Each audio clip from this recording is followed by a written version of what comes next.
The meeting in Alaska does not mean the end of international isolation for Putin. U.S. Secretary of State Marco Rubio confirmed, Trump's talks with the Kremlin dictator are purely introductory.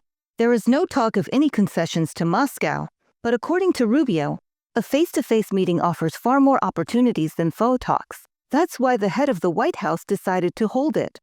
For President Trump, the meeting is not a concession. If you look at the news, you see people losing their minds.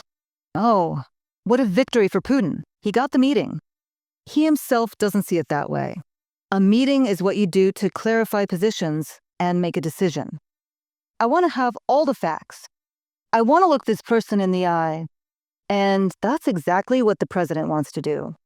Marco Rubio, U.S. Secretary of State, in an interview with the podcast Sit and Friends in the Morning. But Russian propagandists are already working hard to create the illusion of a Kremlin victory. Moscow needs to distract attention from the real expectations and risks of the summit and present any failure as a deliberate attack on Russia.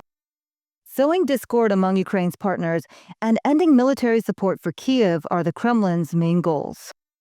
And they'll be working these talking points to the fullest during the summit. The Russians are trying to make it look like only they and Trump are deciding the fate of Europe and the war in Ukraine.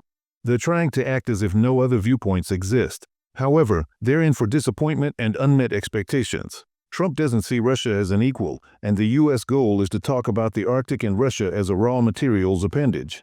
When it comes to Europe and Ukraine, the U.S. talks with Europe and Ukraine.